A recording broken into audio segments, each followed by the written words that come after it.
2025 সালে এসে আবারও কিয়ামতের নতুন আলামত প্রকাশ পেল, যা আমাদের প্রিয় নবী হযরত মুহাম্মদ সাল্লাল্লাহু আলাইহি ওয়াসাল্লাম আরো 1400 বছর আগে বলে গিয়েছেন। প্রিয় নবী হযরত মুহাম্মদ সাল্লাল্লাহু আলাইহি ওয়াসাল্লামের একটা কথাও যে মিথ্যা নয় তা খুব ভালোভাবে পশ্চিমা বিজ্ঞানীরা প্রমাণ করেছে। প্রিয় নবী আজ থেকে আরো 1400 বছর আগে বলেছেন, পৃথিবীতে 10টি বড় কিয়ামতের আলামত প্রকাশ না হওয়া পর্যন্ত পৃথিবীতে কিয়ামত সংঘটিত হবে না। কি সেই আলামত, যা নিয়ে রীতিমতো চিন্তায় পড়েছে পুরো বিশ্বের বিজ্ঞানীরা। আপনি যদি একজন মুসলিম হয়ে থাকেন তবে ভুলেও ভিডিওটি এড়িয়ে যাবেন না, কারণ আমরা আজকে আপনাদের জানাতে চলেছি প্রকাশিত হওয়া সেই কিয়ামতের আলামত সম্পর্কে। আর আপনি যদি আমাদের প্রিয় নবী হযরত মুহাম্মদ সাল্লাল্লাহু আলাইহি ওয়াসাল্লামকে ভালোবেসে থাকেন তবে অবশ্যই কমেন্ট বক্সে আলহামদুলিল্লাহ কমেন্ট করবেন, আর ভিডিওটি শেয়ার করে দিতে ভুলবেন না, কারণ আপনার একটি শেয়ারে আরো অনেক মুসলিম ভাই ও বোনেরা কিয়ামতের এই আলামত সম্পর্কে জানার সুযোগ পাবে। তো চলুন বেশি কথা না বলে শুরু করা যাক আজকের এই ভিডিও। হাদিসে বর্ণিত আছে, কিয়ামত সংঘটিত হওয়ার পূর্বে পুরো পৃথিবী থেকে পবিত্র আল কোরআন উঠিয়ে নেওয়া হবে। প্রিয় দর্শক, কিয়ামতের নিকটবর্তীতার প্রমাণ স্বরূপ কিছু আলামত প্রকাশ পাবে। এর মধ্যে কিছু হবে বড় আলামত, আবার কিছু হবে ছোট ছোট আলামত। ইতিমধ্যে পুরো বিশ্বে অসংখ্য কিয়ামতের ছোট আলামত প্রকাশিত হয়েছে।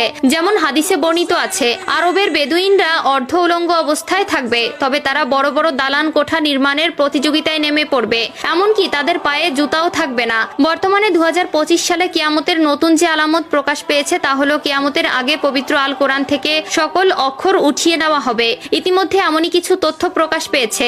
আজ থেকে প্রায় 1400 বছর আগে মহান আল্লাহ তাআলা হযরত মুহাম্মদ সাল্লাল্লাহু আলাইহি ওয়াসাল্লামের উপর কোরআন নাজিল করেন এবং আল্লাহ তাআলা ঘোষণা দেন কিয়ামতের আগ পর্যন্ত তিনি নিজেই তা সংরক্ষণ করবেন। আল্লাহ তাআলা পবিত্র আল কোরআনের মধ্যে বলেছেন, নিশ্চয়ই আমি কোরআন অবতীর্ণ করেছি এবং আমি এর সংরক্ষক। সূরা আল হিজর আয়াত নম্বর 9। কিন্তু এমন এক সময় আসবে যখন মানুষ কোরআন ভুলে যাবে। পৃথিবীতে এমন কেউ থাকবে না যে কোরআন স্মরণ করবে। তখন আল্লাহ তাআলা এই পৃথিবী থেকে কোরআন তুলে নিবেন। এরপর ইসরাফিল আলাইহিস সালাম সিংগায় ফুঁক দিবেন এবং এই মহাবিশ্ব ধ্বংস হয়ে যাবে। রাসূলুল্লাহ সাল্লাল্লাহু আলাইহি ওয়াসাল্লাম বলেছেন, রাতের অন্ধকারে কোরআন মানুষের বুক থেকে উঠিয়ে নেওয়া হবে, এমনকি মুসহাফের একটি আয়াতও পৃথিবীতে অবশিষ্ট থাকবে না। ইবনে মাজাহ হাদিস নম্বর 4050। কিয়ামতের আগে পৃথিবীতে কোনো মুমিন ব্যক্তি থাকবে না। কিয়ামত আসবে পৃথিবীর সবচেয়ে নিকৃষ্ট মানুষদের উপর। আনাস ইবনে মালিক রাদিয়াল্লাহু তাআলা আনহু থেকে বর্ণিত, রাসূলুল্লাহ সাল্লাল্লাহু আলাইহি ওয়াসাল্লাম বলেছেন, কিয়ামত ততক্ষণ শুরু হবে না যতক্ষণ না এই পৃথিবীতে এমন কেউ অবশিষ্ট থাকবে না যে বলবে আল্লাহ আল্লাহ।